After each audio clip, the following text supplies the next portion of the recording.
the County Operations Committee meeting for Wednesday, January 4th, 2023. So I'll get that new year down here in the calendar. The first thing we'll do is call the meeting to order, and now I need a approval of the minutes from November 28th, 2022. Actually, Mr. Motion? Chairman, Oh, I'm sorry. you need a motion to get Mr. Elsasser to participate remotely. Thank you. Mr. Brian Elsasser, I need a motion to get him in. So Dr. Blair first and Rob Renaud second. All in favor with the sign of aye? Aye. Aye. Those opposed? All right.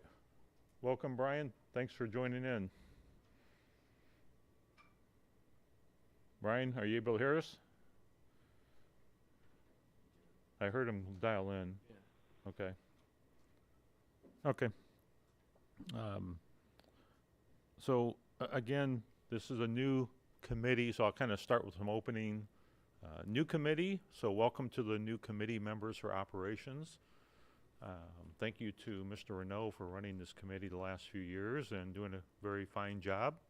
So hopefully I can take the ball from him and carry it on to continue this committee. Welcome to the new team members.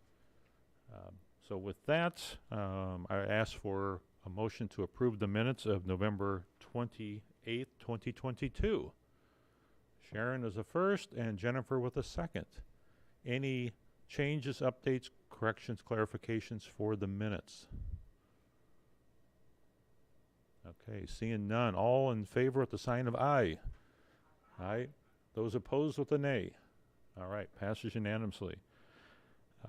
We have one informational item. We have the workforce report. So this is a carryover report we've had from the past few years. Mr. Sorrell, if you would present that, please. Happy to, Mr. Chairman. For those of you following along, this is on page 4 in the packet. This report shows a number of workplace-related data points. The top third of the page, you'll see 2 bar charts. The one on the left shows the positions that were posted in calendar year 21 and in calendar year 22 as a comparison, and some demographic breakdown of that. And then on the top right, you've got actual hires for the month of November. Again, comparing 21 to 22, and some demographic breakdown of those. A key point to make is hiring process is not exclusively always a 30-day process. So some of those hires that we brought on into the organization in November do not directly correlate and translate to a position that was posted in the month of November. Middle third of the page shows the current demographics of the workforce, and then the bottom third shows separations, and you'll see in the left comparing 21 to 22 again, total separations by month, and a separation can be any number of things. It can be voluntary, involuntary, and a retirement. So it's a broad category. It's not exclusively a termination for an involuntary separation. It's all of any type of separation possible. And then in the bottom right, you'll see comparing 21 to 22 in the month of November, which offices or which departments had the most separations during that calendar month. Happy to answer any questions for the committee. All right. Any questions from the committee on this report? Okay. Like I said, this is kind of a carryover. One of the things I would extend an ask to the committee would be, are there specific things that we as an operations committee would like to see on a regular basis to help us do our job better, understand the operations of the county? So think about that as you think through the next few weeks, whatever. If you have some ideas that would help. I know we've got the DEI, officer in position or management, and we got some other things in position. Are there things that would be beneficial to report out, not only for us as a committee, but for the general public who would get access to this information and learn? So I'll put that out there as just an open invite to anyone who has ideas Please bring that to me. If you want to discuss it with Mr. Sorrell, please do that, and see if we can make sure we're doing quality work and making things transparent to the public.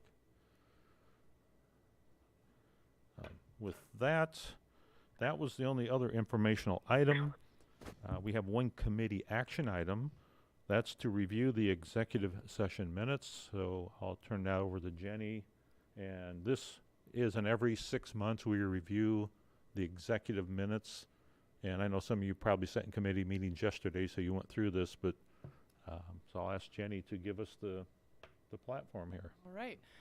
It is the recommendation of the state's attorney's office that previously held minutes continue to be held because the need for confidentiality still exists, and to destroy executive session audio recordings that are more than 2 years old, except for those that relate to pending litigation.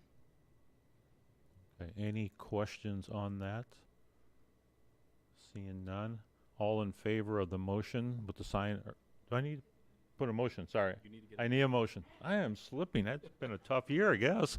All right, Dr. Blair is the first, and Nate is the second. All right, thanks for putting that on the floor. Any questions now at this point?